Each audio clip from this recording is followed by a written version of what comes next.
Buenas tardes. La guerra en Ucrania está teniendo muchas más consecuencias de las que leemos en los diarios. Me refiero a consecuencias de tres tipos. Por un lado, las consecuencias de carácter político internacional y vinculadas a la seguridad internacional. La segunda son las económicas. La economía mundial ha sido sacudida por este conflicto. Y la tercera tiene que ver con la situación interna de Rusia. De estos tres temas voy a tratar de hablar hoy, resumiendo un poco una exposición que he hecho en el curso de este mediodía en el Club del Progreso. ¿Por qué decimos que tiene repercusiones más extensas de las previsibles?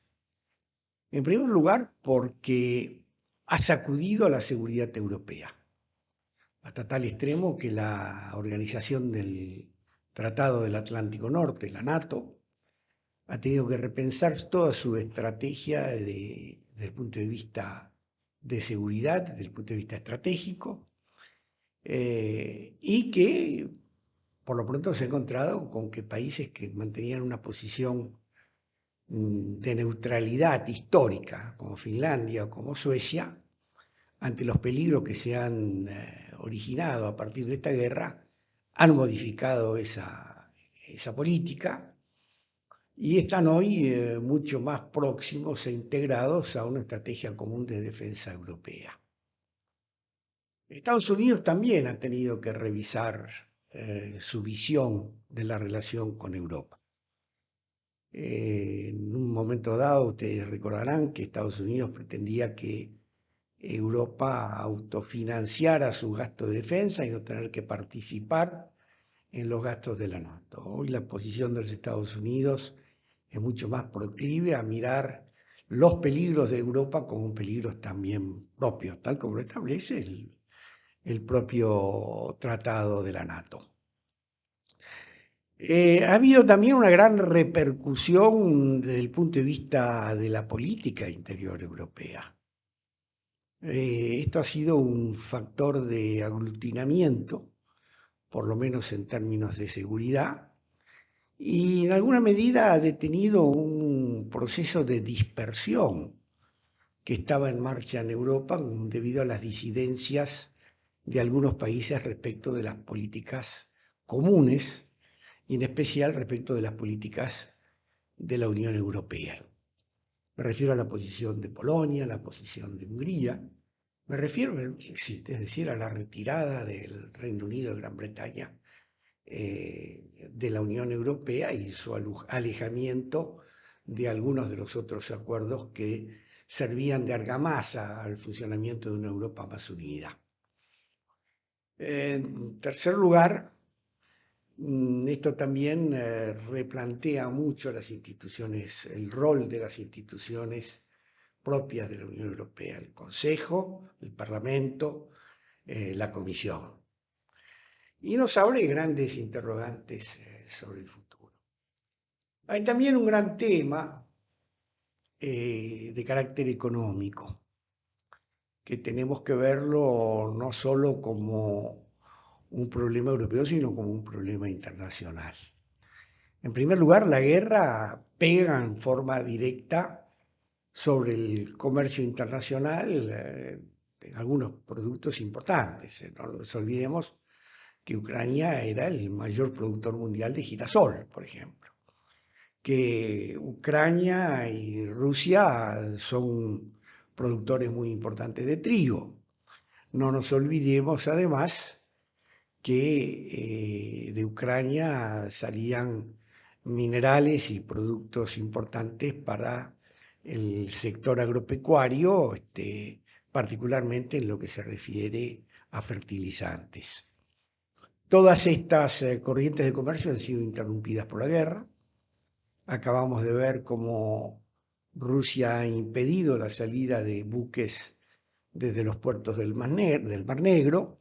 Esto influye sobre el nivel de los precios internacionales de estos productos y sobre todo crea una sensación de incertidumbre generalizada sobre qué es lo que puede pasar en el futuro en materia de comercio internacional.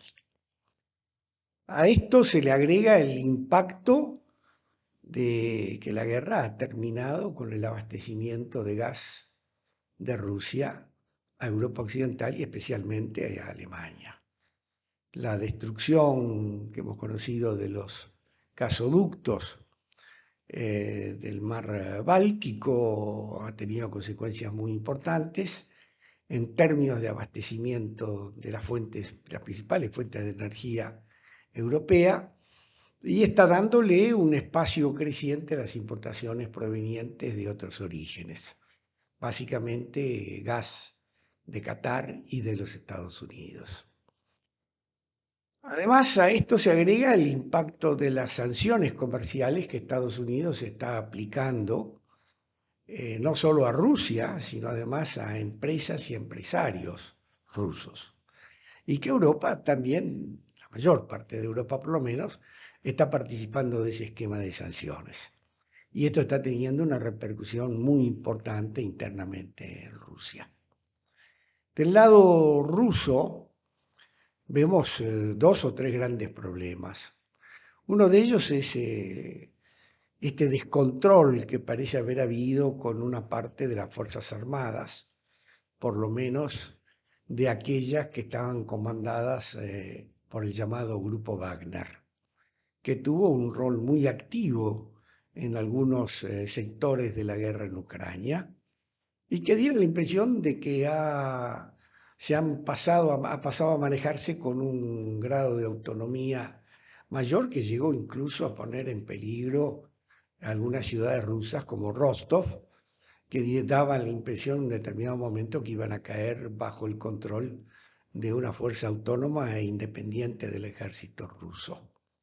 Hoy esa fuerza, que se estima, que algunas estimaciones la llevan al orden de 50.000 combatientes, diera la impresión de que están estacionados en Belarus y que desde allí están amenazando con la posibilidad de una nueva invasión hacia Ucrania por puntos estratégicos más cercanos a Kiev, o con el riesgo de desencadenar un conflicto con Polonia.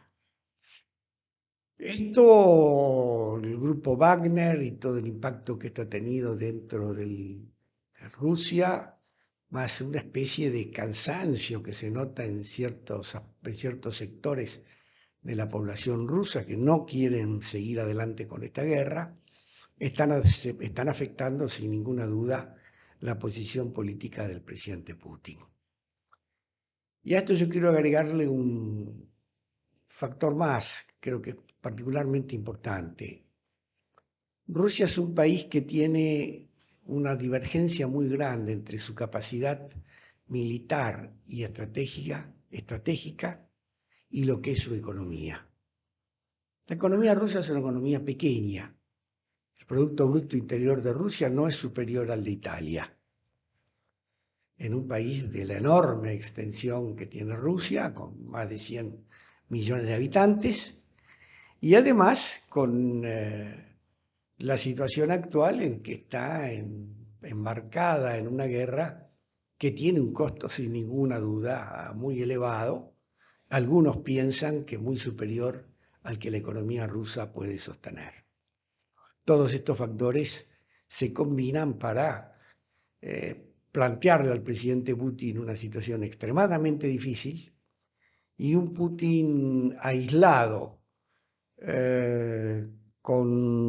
sufriendo algunos reveses en la guerra en el terreno en Ucrania, con el conflicto generado por el grupo Wagner, puede ser un presidente desesperado ante el riesgo de perder su base de sustentación política, y ahí empiezan los riesgos de otro tipo, sobre todo si Putin estuviera en condiciones de hacer realidad su amenaza de intervención en el terreno de combate con armas nucleares locales, no estratégicas, sino tácticas.